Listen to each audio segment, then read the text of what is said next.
소리 생활의 마음 정세경의 라디오 애플입니다. 6월은 호국 보훈의 달입니다. 호국의 사전적 의미는 외부의 위협이나 침략으로부터 나라를 보호하고 지킨다는 의미죠. 요즘 풍선 논쟁으로 한반도의 긴장이 고조되고 있습니다. 대북 전단 30만 장 보내고 대북 확성기 들고 접경 지역에서 전쟁 연습하는 것은 평화가 아니라 전쟁으로 가는 징조로 어떤 국민도 원하지 않습니다. 북한의 오물풍선이 고잔동에도 떨어져서 자동차 범퍼가 망가졌다는 소식을 들었는데요. 피해를 본 안산 시민들이 있습니다. 안산 시장님이 듣고 계신다면 정치가 잘못돼서 국민이 피해를 본 것이니 적절한 보상대책 세울 것을 요구합니다. 호국 보훈의 달 6월에는 평화는 선택이 아니라 국민의 기본권이라는 생각, 대결보다 대화, 전쟁 말고 평화를 가져올 수 있는 말과 행동이 진짜 필요한 때입니다. 하현우의 돌덩이 들으면서 돌덩이 얹어놓은 서민들의 가슴이 뻥 뚫기를 고대하며 정세경의 라디오 애플 출발합니다.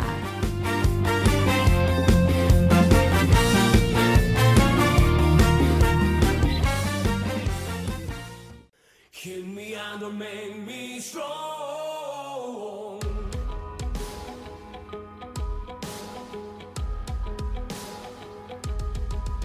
그저 정해진 대로 따르라고, 그게 현명하게 사는 거라고.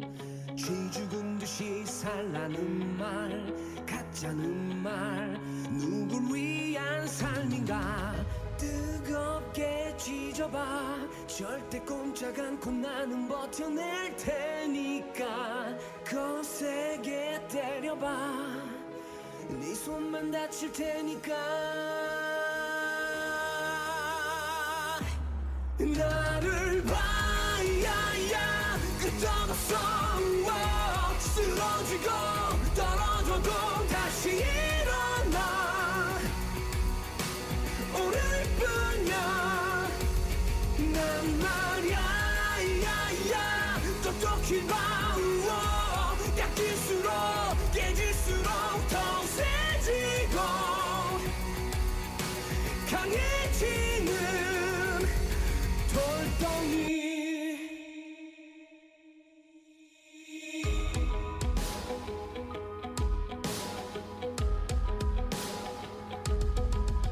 감당할 수 없게 벅찬 이 세상, 유독 내게만 더 모진 이 세상. 모두가 나를 돌아섰고 비웃었고 아픔이고 나였지.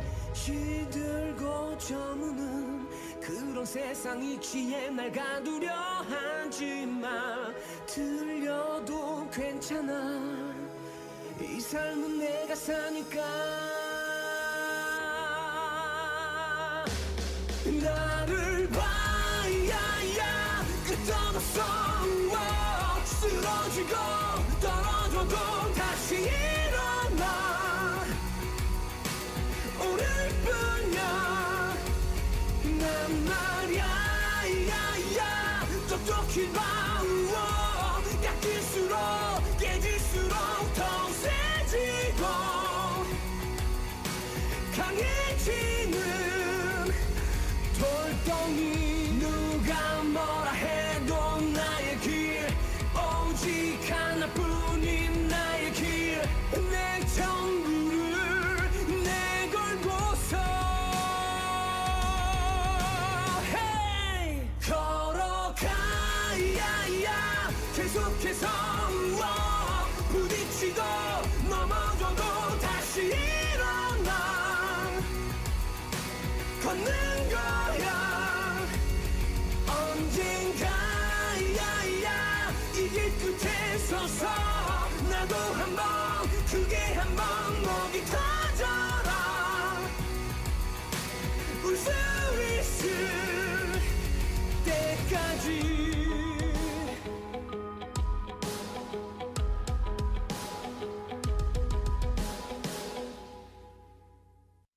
을들의 이야기 이번 시간에는 우리 생활에 행복을 배달하는 분들입니다.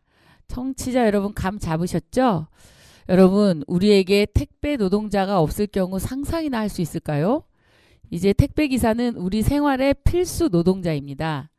오늘은 행복배달부 택배 기사님들 모셨는데요. 전국 택배노동조합 경기지부 CJ 안산지의 오정숙 지회장님, 롯데시흥 안산지의 최형규 지회장님 모셨습니다. 모두 박수로 인사받도록 하겠습니다. 와, 반갑습니다. 정말 반갑습니다. 초대에 응해주셔서 너무 감사하고요. 네, 오늘 너무너무 날씨가 더웠는데요. 아, 진짜 두 분 얼굴 보니까 오늘 난 날씨를 가늠할 수 있습니다. 아직까지도 붉은 볼이 느껴지네요.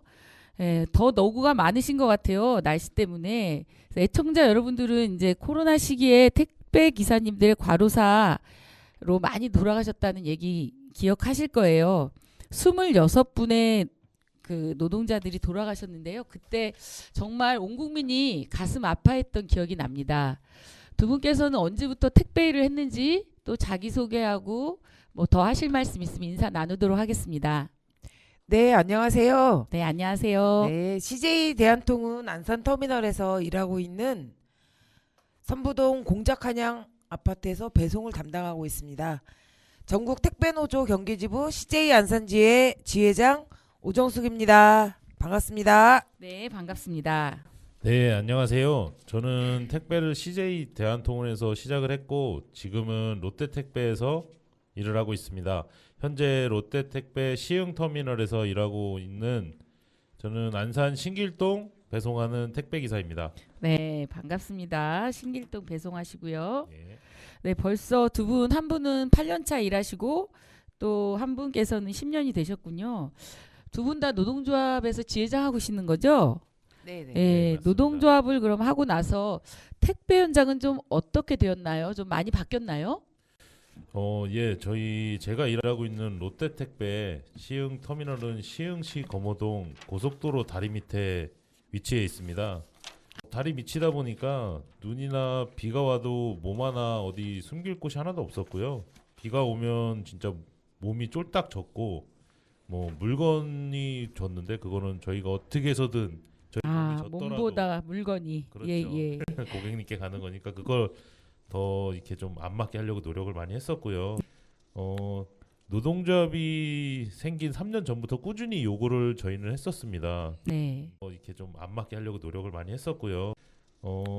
노동조합이 생긴 3년 전부터 꾸준히 요구를 저희는 했었습니다. 비를 막을 수 있는 우리는 맞아도 된다. 고객의 물건만이라도 어떻게 좀 안 맞게 해달라는 이런 요구를 3년 정도 전부터 노동조합 생긴 이후부터 계속 요구를 했고 지금은 저희가 투쟁을 해서 지금은 눈비를 막을 수 있는 천막이 설치가 됐고요. 네. 휴게실도 생겼습니다.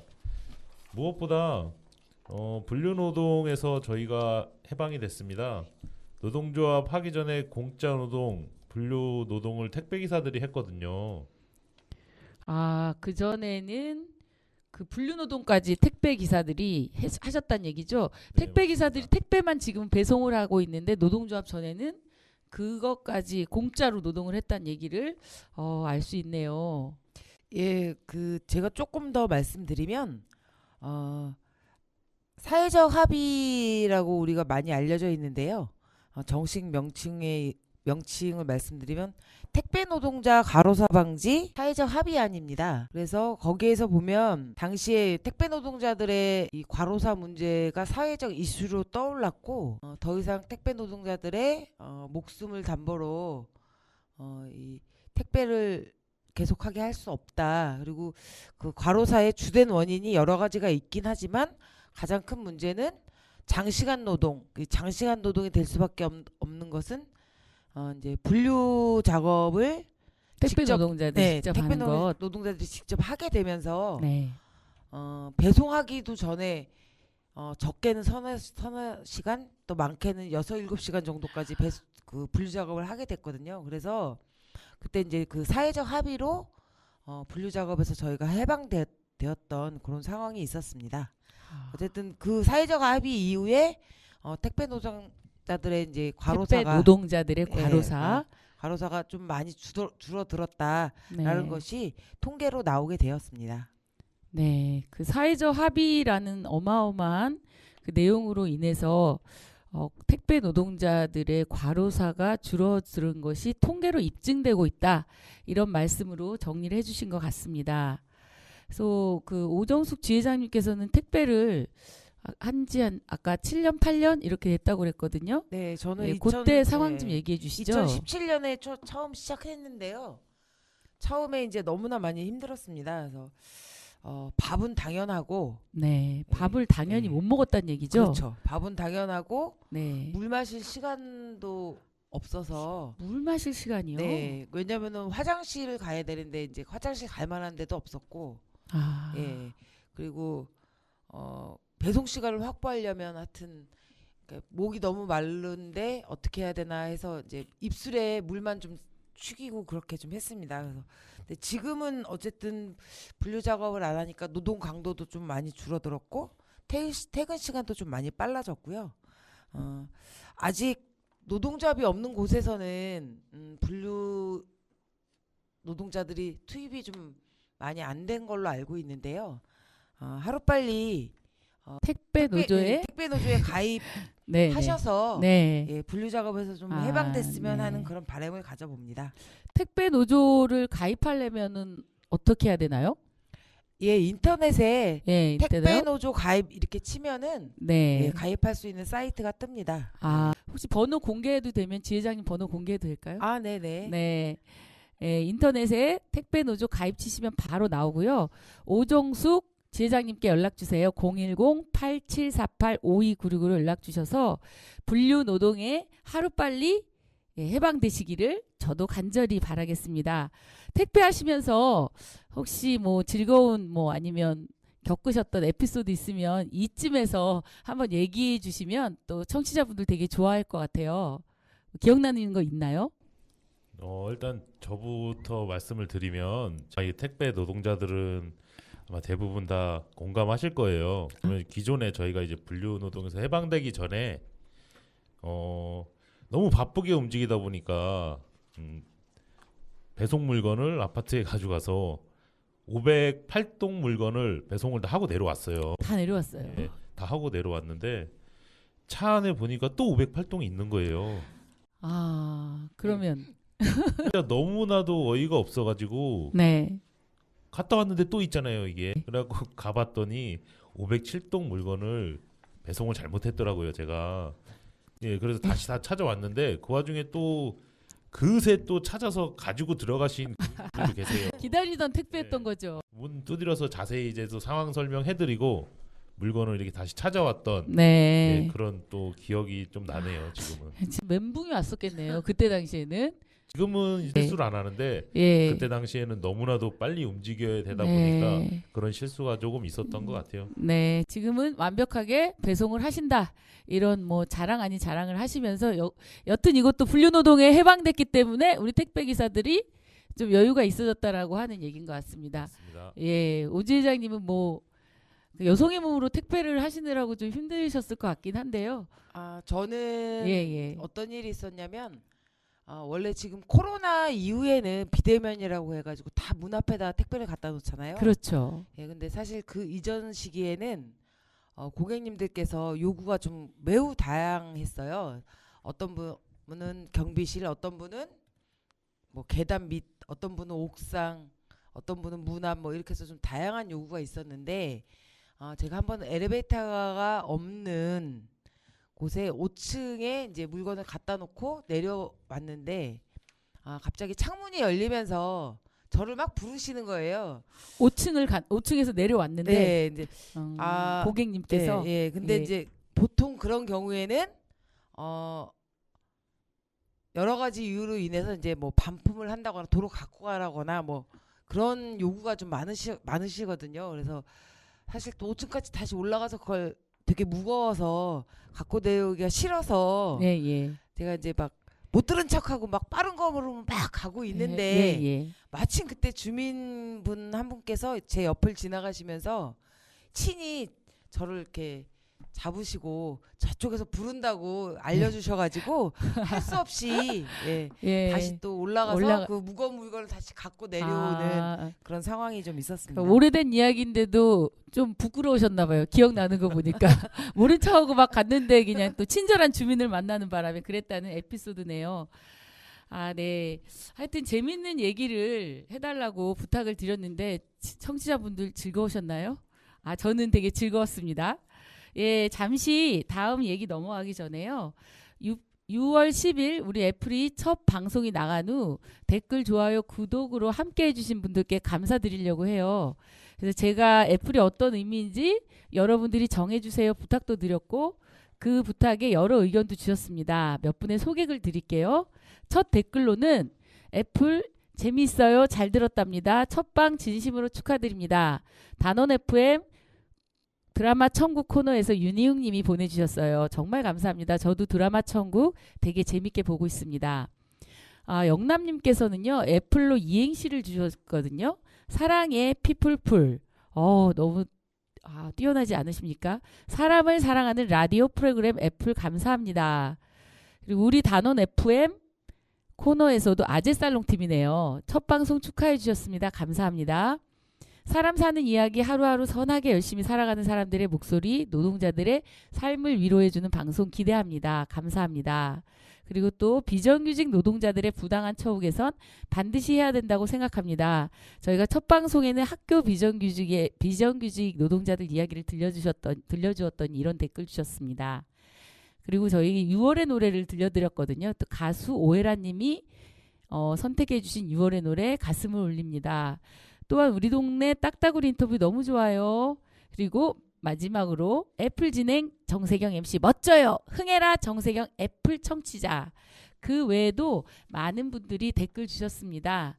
예, 그 댓글은 더 열심히 하려고 하는 여러분들 청취자분들의 얘기라고 생각하고요. 말씀이라고 생각하고 구독, 좋아요, 댓글 이걸로 더욱더 응원 부탁드리겠습니다. 여러분은 지금 정세경의 라디오 애플을 듣고 계십니다.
애타게 너무나 애타게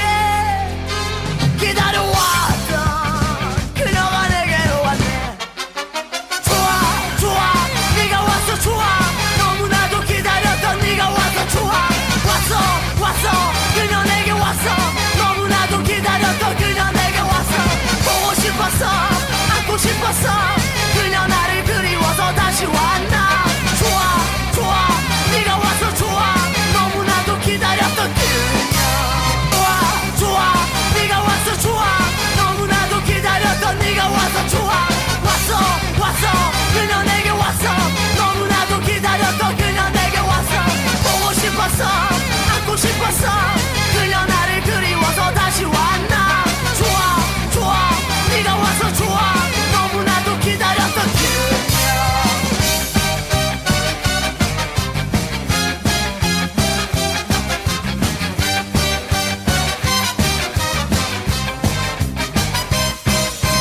어느 날 내 곁을 떠나버린 그녀가 나에게 와서 용서를 구하며 빌네 여기저기 내 없이 헤매이다 나에게 와서 눈물을 흘리고 있네 우와, 우와, 망설일 필요 없지 그녀를 받아줘야지 애타게 너무나 애타게 기다려왔던 그녀가 내게로 왔네 좋아 좋아 네가 와서 좋아 너무나도 기다렸던 네가 와서 좋아 왔어 그녀 내게 왔어 너무나도 기다렸던 그녀 내게 왔어 이어서 말씀드릴 텐데요. 아까 앞서서 두 주회장님께서 말씀해 주셨는데 분류노동, 사회적 합의로 분류노동에서 해방되면서 과로사가 현저히 줄었다라고 하는 통계가 나왔다고 얘기했는데요. 그러면 그런 과로사 외에 노동 조건이 아니지요? 노동 환경은 좀 나아졌는데 임금이라고 얘기하나요? 특수고용 노동자라서 제가 듣기로는 수수료라고 얘기하더라고요.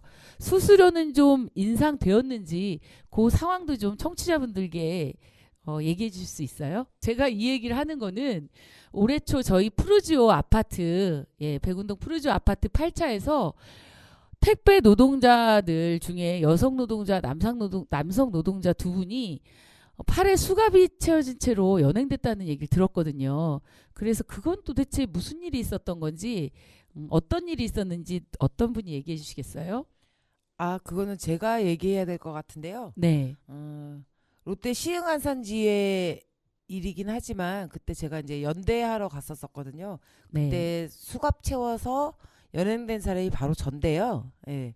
그때 그 조합원 한 분과 같이 둘이 연행됐습니다. 당시 투쟁은 터미널 노동환경 개선과 그다음에 수수료 인상을 위한 투쟁을 하는 중이었는데 헌법에 보장된 합법적 쟁의행위였거든요. 네. 그래서 실제로 그렇게 경찰이 출동을 해서 그것도 뒷수갑을 채우고 팔을 꺾고 그렇게 연행에 갈 만큼의 그런 엄중한 상황은 아니었거든요. 네. 그래서 굉장히 지금 생각해도 너무 분하고 정말 심한 모욕감을 느꼈는데 많은 주민들이 보는 가운데서 그렇게 이제 팔을 꺾어서 연행을 해봤습니다. 다음 이야기를 좀 더 그 롯데 택배 시흥 안산지의 얘기를 좀 더 깊이 들어가서 최영기 주회장님한테 한번 들어볼까 하는데요. 계속 연결해서 정말 말씀해 너무나 주시죠. 많이 분노스럽습니다. 네, 청취자 여러분들도 들으시면서 함께 분노해 주신 것 같습니다. 네, 저희 롯데택배 시흥안산지회는 지속적으로 터미널 환경 개선과 아니면 터미널 이전 그리고 수수료 인상을 네. 요구하며 투쟁했고요. 단 한 번도 수수료가 인상된 적이 없었습니다. 단 한 번이라고 한 건 롯데 택배가 만들어진 이후부터 한 번도 없었다는 거예요? 그렇죠. 와, 그게 얼마 정도인 거예요? 지금도 롯데택배는 수수료가 삭감되고 있습니다. 집합 수수료 자체를 해마다 깎아나가고 있고 뭐 비단 저희 롯데택배만의 문제가 아니고 모든 택배사가 마찬가지고요. 올해 초에 저희가 이제 수수료 인상을 요구했고 합법적 쟁의 행위를 시작을 했습니다.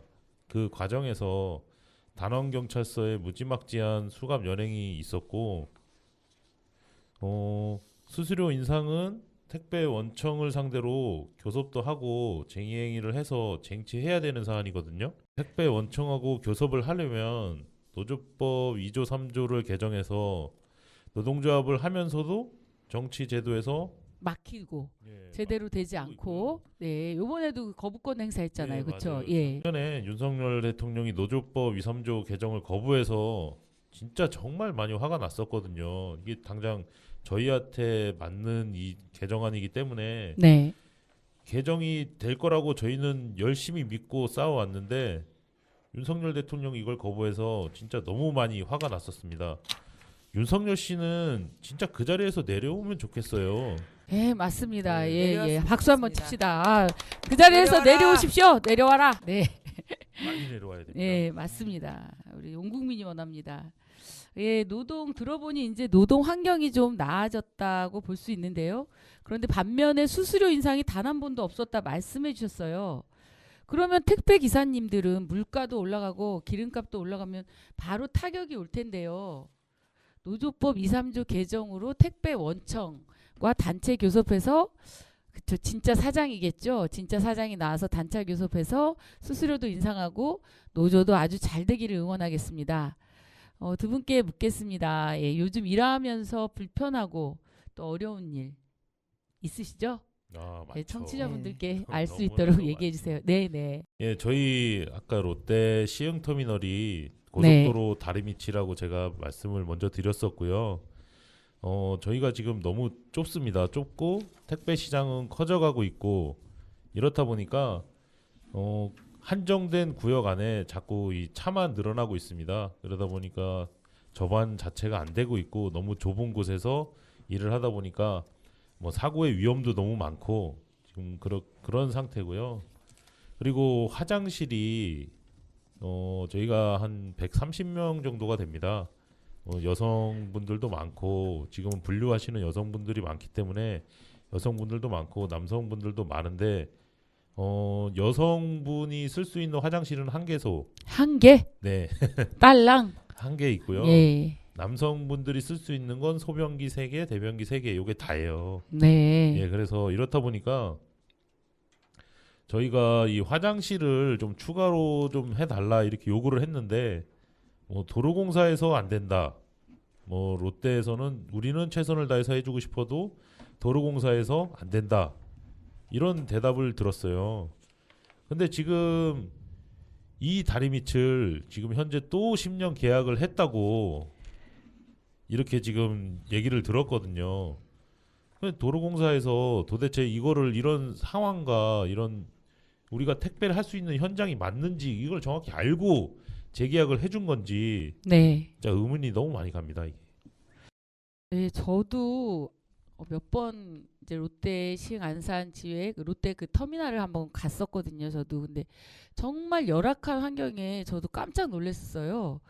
그러니까 화장실도 제대로 없고 그런 열악한 환경에서 그래도 노조를 통해서 조금씩 개선한다 해도 기본적인 생리 현상이 해결되지 않는 곳 우리 청취자분들 함께 힘 모아주셨으면 좋겠네요. 저희가 도로공사에도 어떻게 연락을 하고 또 롯데 맞습니다. 택배사에도 얘기를 해서 시민들의 힘으로 우리 롯데 택배가 그런 터미널 고속도로 다리 밑이 아니라 제대로 된 터미널 안에서 좋은 환경에서 일할 수 있는 날이 빨리 오도록 힘을 모으도록 하겠습니다. 그러면 오지 회장님은 어떤 것이 있을까요? 예, 저는 저희 터미널에 요즘 흉흉한 얘기들이 많이 나오고 있는데 흉흉한 얘기요. 주 7일 배송을 하겠다라고 하는 얘기가 좀 나오고 있습니다. 쿠팡이 24시간 365일 배송 체계를 갖고 있거든요. 네. CJ 대한통운이 이제 쿠팡의 그런 배송 시스템을 도입하려고 하고 있습니다. 들리는 얘기로는 올해 준비해서 내년부터 바로 시행하겠다 이렇게 하고 있는데요. 정말 너무 걱정과 우려가 큽니다. 좋은 걸 따라 배워도 모자랄 판에 쿠팡이라고 하는 그 택배 시장을 교란시키는 그들이 하는 행태를 CJ도 따라간다는 얘기잖아요. 24시간 365일 배송, 주 7일 배송제라고 하면은 다시 또 과로사가 될 수도 있다 이렇게 볼 수 있겠네요. 그렇죠? 맞습니다. 네네. CJ는 그러면 어떤 얘기를 할 수 있을까요? 예, 저희 이제 CJ 대한통운 같은 경우에는 주 7일 배송을 하겠다라고 지금 하고 있습니다. 쿠팡이 24시간 365일 배송 시스템이거든요. 네. 명절에도 배송하고 일요일에도 배송하고 공휴일에도 하고 그래서 쿠팡을 따라하겠다는 것인데요. 정말 걱정과 우려가 매우 큽니다. 사실 노동조합은 이 쿠팡에 배송 시스템을 이렇게 무분별하게 도입하려고 하는 CJ 원청에 동의할 수가 없고요. 택배 노동자들의 어떤 건강과 휴식권이 하루아침에 물거품이 될 지금 상황에 처해 있습니다. 아무런 대책 없이 이런 배송 시스템을 도입한다라고 하면 사회적 합의로 인해서 이제 택배 노동자들의 과로사가 조금 줄어들었는데 다시 제2의 과로사가 오지 않을까라고 하는 걱정이 많이 됩니다. 노동조합은 더군다나 CJ 어떤 이런 일방적인 택배 노동자들의 대표인 택배 노조와 어떠한 대화도 없이 일방적으로 그렇게 좀 추진을 하고 있다는 것에 매우 분노하고 있고요. 네, 네. 저희들 나름대로 대책을 지금 강구하고 있습니다. 예, 정말 다시 제2의 과로사가 올지도 모르는 생각이 큰 우려가 되고 있습니다. 예, 택배 노조와 택배 노동자들 그리고 시민사회단체가 만들어낸 사회적 합의가 다시 무너질 위기를 말씀해 주신 것 같은데요.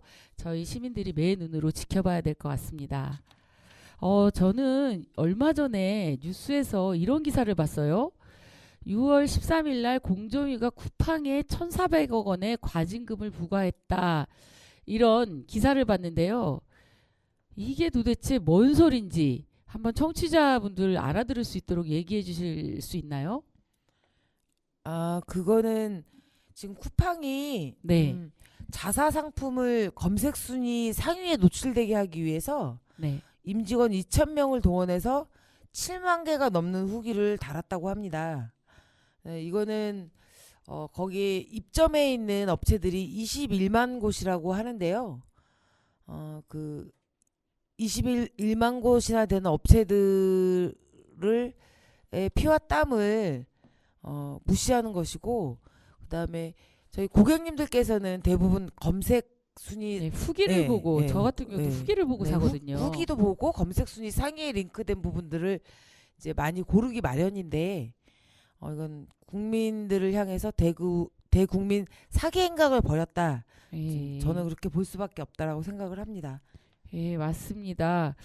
그러니까 저 같은 경우도 그렇고 모든 사람들이 이제 후기를 보고 하는데 그거를 쿠팡이 소비자를 상대로 사기를 쳤다. 사기를 쳤는데 그 사기의 범죄가 심각하기 때문에 1,600억 원이라는 과징금이 물린 거라는 거군요. 1,400억. 1,400억. 예. 이런 거는 법과 제도를 만들어서 규제를 해야만 이 피해가 대다수 소비자에 안 간다고 생각하는데요. 이후 공정이라든지 또 국회에서 어떻게 진행되는지 과정 우리 시민들, 청취자분들 함께 지켜봐야겠습니다. 예. 그리고 또 최형규 지회장님 또 하실 말씀 있을 것 같아요. 예, 저희 택배노조에 작년에 쿠팡 일산 조합원 3명이 현장에서 유인물을 배포했다고 입차 제한을 당했습니다. 입차 제한은 즉 저희한테는 해고를 뜻하거든요. 차가 못 들어오게 한다는 거죠. 입구에서 막는 거예요. 그렇죠. 안에 들어가질 못하게 하니까 지금 저희한테는 해고로 알고 있거든요. 네. 받아들이는 것 자체가 저희는 배송을 하는 택배 기사인데 배송 자체를 못하게 하니까. 네. 예, 네. 그리고 3년 동안 수수료를 지금 계속해서 삭감을 하고 있습니다. 예, 배송 수수료를 계속해서 삭감을 하고 있고. 물가도 오르고 기름값도 오르는데 수수료를 삭감한다고요. 네. 이제 물량은 많아지고 니들이 어디 가겠어? 뭐 요런 식으로 배짱. 예, 계속해서 이게 쿠팡이 뭐 법도 잘 안 지키지만 진짜 사람을 사람으로 보지 않는 것 같습니다. 얘들은. 맞네요. 지금 뭐 배송하다 보면 저희가 뭐 아플 수도 있고 뭐 차에 문제가 생길 수도 있는데 이런 거 전혀 고려하지 않습니다. 예, 뭐 제 시간에 못하면 뭐 제 배송 구역을 뺏어간다든가 경고를 계속 주고 압박을 하는 그런 시스템이 있거든요. 클렌징이라고 참 얘네들이 쿠팡이 뭐 미국 회사라서 그런지 모르겠지만 뭐 덤미스, 클렌징, 라우트 뭐 이런 용어를 써가면서 네. 예, 뭐 저희 택배 노동자들을 압박하고 있는 이런 실정입니다. 저희가 안산 이캠프에 이번 주 월요일에도 갔다 왔는데 해고 노동자가 한 분 계십니다. 네. 그분의 때문에 같이 연대에 갔다가 그곳 현장에서 일하고 계신 택배 노동자 한 분이 조만간 이제 거길 그만두겠다 이렇게 말씀을 하시더라고요. 네. 그래갖고 왜 그러시냐 그랬더니 여기서 일 조금만 더 하면 나 죽을지도 모르겠다. 아, 죽을지도 네. 모른다는 그런 말씀까지 하시면서 그래서 당분간은 좀 쉬고 뭐 다른 택배사를 알아보든 해야 될 것 같다. 뭐 이렇게 말씀을 하시더라고요. 너무나도 진짜 힘들게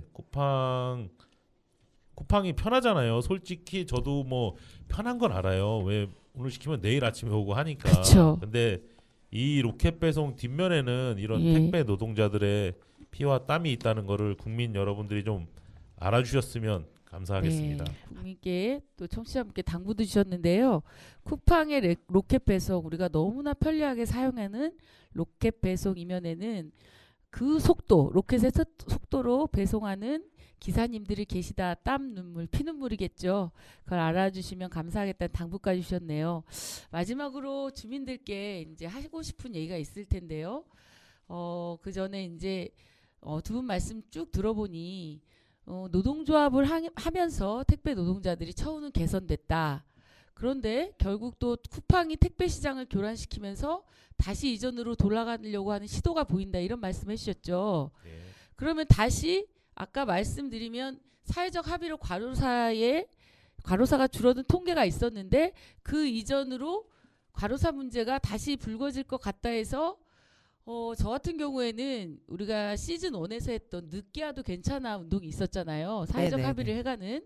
그래서 저도 이제 인증샷 운동하고 여기 계신 분들 다 그런 거 보면서 힘이 많이 되신 것 같은데 늦게 와도 괜찮아 시즌2 운동을 시민들과 함께 해야겠다는 생각을 하는데 두 분이 보시기에 도움이 되겠어요? 너무나 감사하죠. 아, 네.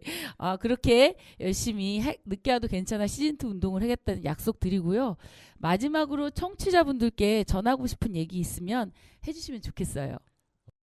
우선 저희 택배 노동자들은 고객님들께 행복을 배송한다. 행복 배달부. 네, 택배 이렇게 노동자들이 그렇게 말씀하시는 거죠. 생각을 하고 일하고 있습니다. 아, 예. 네. 박수 드리고 싶네요. 예. 저희는 택배라고 생각을 안 하고 항상 차 안에 있는 물건은 고객님들에 대한 선물이다 이렇게 생각하고 선물, 네. 배송을 하고 있거든요. 네. 이렇게 현장에서 고객님들 그리고 주민분들을 만나면 저희에게 항상 따뜻한 말씀을 해주세요. 저희가 뭐 땀을 진짜 많이 흘리고 있으면 맛이 시원한 음료수를 주신다거나 뭐 고생한다 진짜 이 날 더운데 너무 고맙다 네. 이렇게 너무 진짜 좋은 말씀 많이 해주셔가지고 진짜 힘이 많이 되거든요. 근데 한 가지 좀 부탁드리고 싶은 말씀도 좀 있어요. 고객님들이나 이게 시민분들께 말씀드릴 그런 문제는 아닌 것 같고 아파트에 택배 차량이 출입을 못하는 요즘에 많이 생기고 있거든요. 아. 공원형 아파트가 많이 생기다 보니까 네. 택배 차량이 들어가지를 못해요. 그러다 보면 이제 입구에 차를 대고 대차로. 대차로 이렇게 다 끌고 이렇게 이동을 해야 되는데 이동을 하다 보면 또 분실되는 경우도 많고 보면 고객님들 물건이 다 젖어서 가는 일도 좀 많이 있어서 이런 거를 좀 안전하게 배송이 될 수 있도록 시민분들하고 물건을 받으시는 해당 입주민 아파트 주민분들께서 좀 택배 노동자에 대한 이렇게 좀 너그럽게 좀 봐주시고 양해를 좀 해주시면 저희가 더 조심해서 문제 없이 일할 수 있도록 노력하겠습니다. 아, 네. 그러니까 주민들과 택배 기사와 안전한 뭐 서약이라든지 그런 걸 지켜가면서 서로 합의해서 할 테니 택배 차량이 좀 안으로 들어갈 수 있게 해달라. 맞습니다. 그런 부탁의 말씀을 드렸네요. 오정숙 지회장님은 어떤 부탁이 있을까요? 예. 저는 부탁보다는 감사의 말씀을 좀 전하고 싶습니다. 코로나 시기에 저희 택배 노동자들에게 보내주신 어떤 지지와 성원, 응원 이런 거에 힘입어서 저희들이 좀 잘 버틸 수 있었고요. 아울러 좀 편리한 배송 시스템 뒤에 이면에 숨어 있는 택배 노동자들의 어떤 건강권, 휴식권도 좀 보장될 수 있는 그런 사회가 됐으면 하는 바람입니다. 늦게 와도 괜찮아라고 하는 또는 택배 없는 날 저희 택배 노동자들이 휴가를 한 번도 못 갔었는데요. 이전에는 네. 네. 그래서 과로사 그 사회적 합의 이후에 네. 1년에 한 번 정도는 택배 없는 날 택배를 못 받아도 괜찮아라고 하면서 또 국민들께서 또 협조해 주셔가지고 저희가 이제는 휴가도 가게 되었습니다. 그날이 8월 예, 4일, 15일. 8월 15일 전날인 8월 14일 날 네. 그렇게 해서 이제 올해 3년 차 정도 되는데요. 아, 예, 그러시군요. 예, 너무 감사드리고 그래서 네. 어쨌든 저희들 늘 응원해 주신 목이 메이시네요. 예, 국민들께 예, 다시 한번 이 자리를 빌어서 감사 네. 말씀 전합니다. 네, 오지 회장님의 마지막 또 감사 말씀까지 전해 들었습니다. 청취자 여러분, 택배 기사들의 보람과 어려움 들어보셨는데요. 들으시면서 어떠셨나요? 저는 택배 기사들의 당부를 기억하면서 함께 행복할 수 있도록 하겠습니다. 게스트의 신청곡 들으면서 을들의 이야기 택배 노동자 마무리하겠습니다. 오늘 게스트이신 오지 회장님이, 오정숙 지회장님이 선정하신 노래는 뭐가 있을까요? 예, 진짜 사장 나와라인데요. 그런 노래가 있어요? 네네. 진짜 사장 나와라라는 노래 예. 제목인가요? 예, 저희 CJ 대한통운의 진짜 사장이 하도 안 나와서 아. 제가 뭐 불러보려고 네. 선택을 해봤습니다. 진짜 사장인 CJ 대한통운 원청이 교섭에 나오기를 바라는 마음, 그 마음. 예, 노조법 2, 3조가 개정되기를 바라는 마음에서 이 곡을 신청했습니다. 네, 진짜 사장이 나와라. 청취자 여러분 함께 들으면서요. 오정숙 지회장님, 최영규 지회장님 보내드리도록 하겠습니다. 뜨거운 여름, 예, 건강 유의하시고 안전하게 현장에서 일하시길 바랍니다. 오늘 나와주셔서 너무 고맙습니다. 네, 감사합니다. 감사합니다.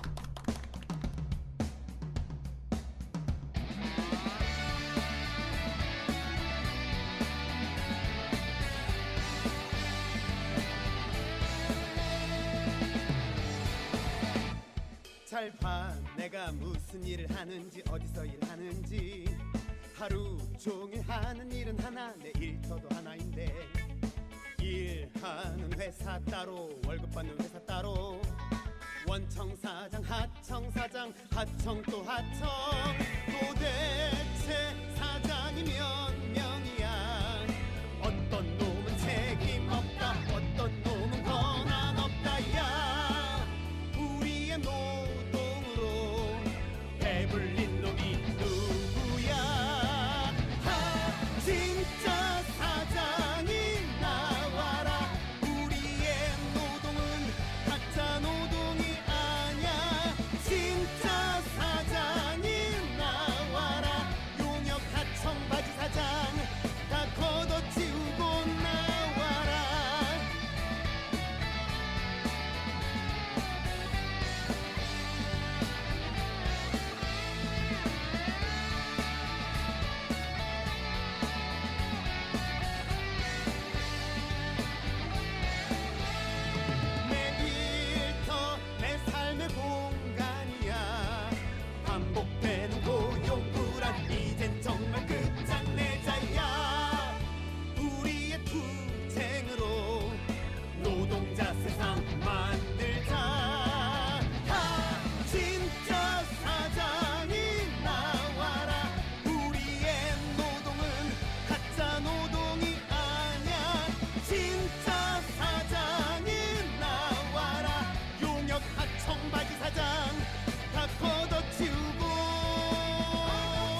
지난 18일 진보당 윤종호 의원을 비롯한 야 6당 의원들의 공동 발의로 노조법 2조 3조를 발의했습니다.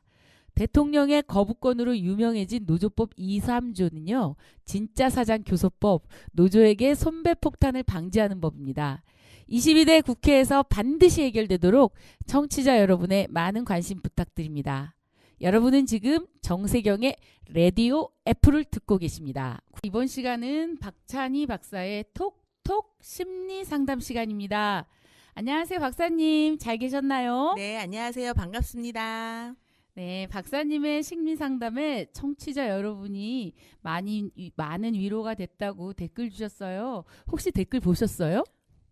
초반에 몇 개 읽어봤는데, 네. 아, 그래요?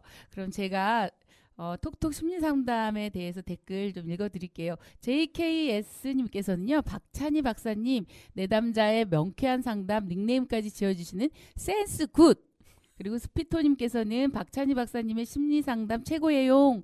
전 라일락 닉네임 하고파요. 라일락으로 닉네임을 해달라는 그런 요청까지 있었네요. 박사님 살아가며 힘들 때 들으면 너무 도움이 될 것 같아요. 좋은 내용, 멋진 목소리, 진심으로 감사해요. 라는 댓글 주셨습니다. 네, 감사합니다. 저도 늘 살아가면서 힘이 되는 박찬희 박사가 되도록 노력하겠습니다. 네. 근데 제가 박사님께 지난 첫 방에서 박사님께도 그렇고 우리 청취자분들께도 애플의 의미에 대한 고견을 좀 부탁드렸는데요. 혹시 애플에 대한 생각하고 오셨나요? 네, 저도 처음에 정세경의 애플 이 타이틀을 듣고 여러 생각을 해보았는데요. 지난 방송이 우리 프로의 첫 방이었잖아요. 그렇죠. 그 첫 방의 의미와 함께 생각해보면 좋을 것 같다는 생각을 해봤어요. 우리 세경 DJ님 영어 처음 시작하셨을 때 어떤 거부터 배우셨죠? ABCD 알파벳이죠. 그렇죠. 알파벳은 어떤 글자로 시작하죠? A. 네. 알파벳으로 시작하고 알파벳은 A로 시작하고 A를 배우고 그 A를 확실히 인식하기 위해 F를 배우죠. 이게 기본이잖아요. 우리 프로가 그랬으면 좋겠다는 생각을 했어요. 우리 프로도 우리 청취자들도 우리가 사는 세상도 처음 시작의 기본을 잘 다지는 마음으로 늘 새롭게 기본에 충실하게 살아가며 그런 세상을 만들어 나갔으면 좋겠다고요. 우리 DJ님 생각은 어떠세요? 너무 좋네요. 저도 사실 왜 애플일까 늘 궁금했어요. 저희가 처음에는 막 주민 속으로 현장 속으로 막 이런 이름을 생각하다가 딱따구리 PD님께서 너무 구려!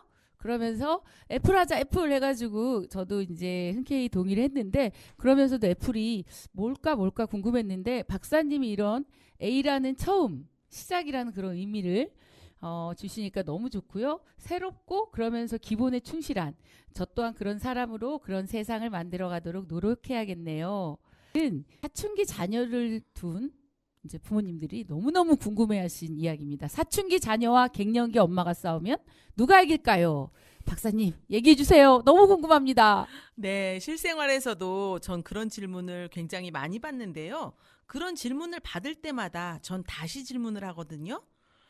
싸운다는 의미가 정확히 무엇인지 또 이긴다는 의미가 무엇인지에 대해서요. 생각지도 않은 거를 그렇게 저한테 던지시면 저도 궁금한 질문이긴 하네요. 저는 그냥 사춘기 아들이 있는데요. 그냥 잘 케어하는 엄마가 되어주면 좋겠다. 뭐 이런 정도의 바람이었지 그런 구체적으로 고민 안 했던 것 같아요. 네, 맞아요. 역시 우리 DJ님 자신의 마음을 아주 명료하게 바라보고 계시네요. 어떤 부모든 사춘기 자녀와 잘 지내고 싶은 마음, 잘 케어해주고 싶은 마음이 크시겠죠. 그럼 제가 질문을 해볼게요. 청취자분들도 한번 생각을 해보세요. 난 어떤 부모인지, 어떤 부모가 되고 싶은지요. 네. 그냥 막연하게 대답을 하는 것보다 제가 보기를 드릴게요. 일단 1번 권위 있는 부모, 2번 독재적인 부모, 권위주의적 부모, 3번 허용적인 부모, 4번 방임적인 부모. 지금 어떤 부모인지 어떤 부모가 되고 싶으신지. 저는 3번이요. 3번. 네. 3번 부모. 네. 허용적인 부모. 저는 좀 다 허용하고 싶어요. 아이들에게 자유를 주고 싶다 이런 거죠. 네, 맞아요. 흔히들 허용적인 부모가 좋은 부모가 아니냐고 하시거든요. 권위 있는 부모와 권위주의적 부모를 혼돈하셔서 하시는 말씀 같으세요. 권위 있는 부모는 자녀의 독립심을 격려하면서도 훈육 시 일관적이고 논리적인 설명을 하고 애정과 통제를 모두 갖춘 부모예요. 이런 부모 밑에서 성장한 자녀들은 안정감을 느끼고 자신의 할 일들을 하는 독립적이고 자주적인 어른으로 성장할 수 있어요.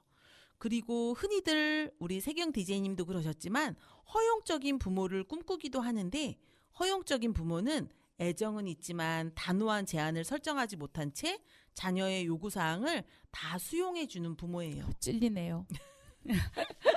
그리고 방임적인 부모는 애정도 통제도 없는 부모고 권위주의적 부모, 독재형 부모는 자녀에게 무조건적인 규칙을 따르도록 하지만 자녀가 원하는 것에는 둔감한 유형이에요. 그러니까 권위 있는 부모라는 것이 단호한 부모, 일관성이 있다. 양육에 있어서 그런 의미인 것 같고요. 결국 그거 일관성이 사랑과 인정을 많이 해주는 부모를 의미하는 거네요. 그리고 오히려 허용적인 부모, 저 같은 케이스라고 볼 수 있는데요. 아이를 망칠 수 있다. 너무 깨달음인 것 같습니다. 네네. 허용적인 부모 밑에서 양육된 아이들은 사랑은 알지만 어떻게 보면 자기 마음대로, 자기 멋대로 하는 어른으로 성장할 수 있어요. 그래서 부모에게 제일 중요한 양육 태도는 일관성일 수 있습니다. 네, 일관성. 제가 좀 더 일찍 박사님을 만났어야 되는데요. 그럼 부모 유형은 알겠고, 그러면 왜 사춘기 애들은 사춘기가 뭐길래 도대체 짜증을 내고 부모한테 이렇게 힘들게 할까요?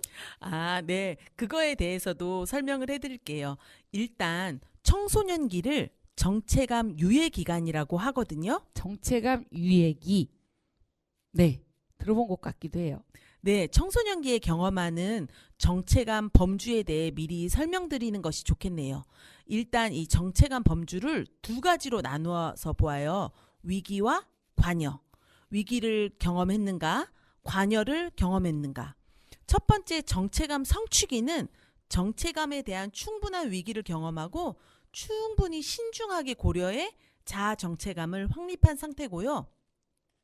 정체감 유실기는 정체감에 대한 위기 없이 관여를 경험한 상태예요. 예를 들면 쉽게 설명을 해드리면 이런 거죠. 엄마 아빠가 다 의사예요. 그래서 부모가 너도 그냥 의사해. 우리 의사 집안이니까 이래서 고민 없이 의사를 택한 거죠. 아니면 부모가 우리 집안 경제도 어려운데 무슨 대학이냐. 기술 배우는 게 최고야. 이래서 그냥 기술을 배우고 그런 직장을 택하는 경우. 딱히 직업뿐 아니라 부모가 권하는 정체감, 신념 등을 그대로 수용하여 그들과 비슷한 선택을 하는 경우를 말하고요. 마지막 정체감 혼란기는 직업이나 이념 등에 대해 선택도 하지 않았고 관심도 없는 경우입니다. 그러면 우리 자녀들이 그런 기수를 나눈 거를 말씀을 해주셨는데 자녀들이 충분히 고민하고 이런저런 도전을 해볼 수 있도록 부모의 도움이 꼭 필요하겠네요. 네, 맞아요. 자녀들이 조금 더 건강하게 성숙한 인간으로 한 명의 사회 구성원이 될 수 있도록 충분히 홀딩해주는 자세가 필요해요. 네, 그러다 보면 정말 힘들고 지칠 때가 많아요. 그리고 어떤 부모가 과연 그 사춘기 자녀를 둔 부모로서 어떻게 해야 되나, 나는 어떤 부모가 돼야 되나 이런 생각이 많이 들기도 해요. 이럴 때 남편이라도 도와주면 좋겠는데 남편은 그냥 네가 알아서 해, 나 몰라라 하거나 오히려 애를 집에서 케어를 잘해야지라면서 짜증을 내기도 하는 경우가 종종 있더라고. 제 경우는 아니에요. 제 경우는 정말 아닙니다. 짜증을 내기도 하더라고요. 네, 맞아요. 주위에 그런 가정들 흔히 볼 수 있죠. 갱년기 엄마, 사춘기 자녀라는 것이 호르몬의 문제이기도 하지만 가족 생활 주기로 보면 청소년기 이전의 가족의 부부는 부모로서 아이들을 양육하는 것에 최선을 다하는 부모의 모습이었겠죠. 하지만 청소년을 자녀로 둔 가정에서는 부모가 조금 더 자녀의 독립 욕구를 인정해주면서 부모가 이제 부부 중심의 생활로 전환해가는 노력이 필요합니다. 이렇게 가족 생활 주기의 전환기 때나 갱년기의 우울 증상이 조금 감당하기 힘들다면 상담의 도움을 받아보시는 것도 권해드립니다. 네. 그런 뭐라 그러죠? 그런 상담 문턱, 문제가 있을 때 아프면 우리가 병원을 가잖아요. 그런데 상담이나 이런 정신적인 문제나 이런 거에 대해서 여전히 우리 사회가 폐쇄적이기도 하고 그러다 보니 문턱이 너무 높은 것 같아요. 그래서 상담의 문턱 그런 게 아주 낮아져서 문제가 있으면 바로바로 치료받을 수 있는 그런 시대가 찾아왔으면 좋겠다는 생각을 하게 되네요. 네네. 저도 외국처럼 좀 모두가 편안하게 상담의 도움을 받을 수 있는 시대가 속히 오길 기대해 봅니다. 아, 오늘도 박사님의 고견 감사드립니다. 결국에는 사춘기 자녀와 갱년기 엄마가 싸울 때 누가 이길까요? 라고 할 때 이기고 지고에 대한 답이 아니라 그 원인을 알게 되는 과정이었던 것 같아요. 오늘 너무 감사하고요. 네, 저도 여러분들이 새롭고 그리고 도전하는 그 마음 속에 그 세상 속에 늘 함께하는 사람이 되도록 노력하겠습니다. 반가웠습니다. 네, 박사님 감사합니다. 오늘 택배 기사님들 모시고 이야기 나누다 보니 우리 사회의 특수 고용 노동자, 특고라는 용어가 궁금해졌습니다. 특고 노동자들은 몸만 가지고 일하러 가는 노동자가 아니라 일하는 데 필요한 도구를 가지고 일하러 가는 노동자라고 합니다. 택배기사는 택배 차량, 학습지 교사는 학습지 교재, 배달 노동자는 오토바이겠죠. 현장에서는 분명히 관리자가 지시하는 대로 일을 하는데 특고니까 퇴직금 안 주고 최저시급 무시하죠. 근로기준법 적용 안 된다, 노동조합 못 만든다고 합니다. 그런데 택배 노조에서 택배 기사도 노동자다, 노동조합을 인정하라고 투쟁해서 2017년 노동조합 설립 필증을 받았다고 합니다. 일터에서 불편하고 불합리한 것에 굴복하지 마시고 노동조합을 설립하고 저항하고 그래서 권리를 쟁취하시길 응원합니다. 모든 저항은 정당하다는 말 전해드립니다. 세상과 자신을 바꾸고 변화시키기 위해 투쟁하는 모든 분들의 순간순간이 인생의 하이라이트였으면 좋겠습니다. 마지막 곡 터치드 밴드의 하이라이트 들려드리면서 정세경의 라디오 애플 마치도록 하겠습니다. 여러분 안녕. 기다리는 이름 먹을 고민들과 언젠가 그리워질 지나간 것들도 안녕.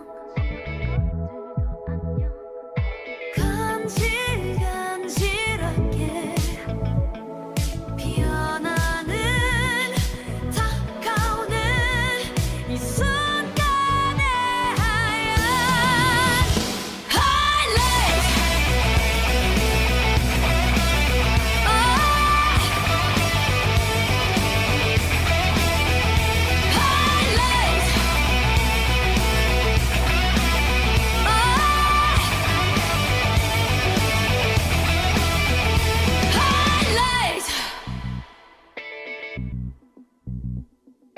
춤추자 큰 소리로 이 또한 사라질 시간. 다시는 오지 않을 것들을 담백하자.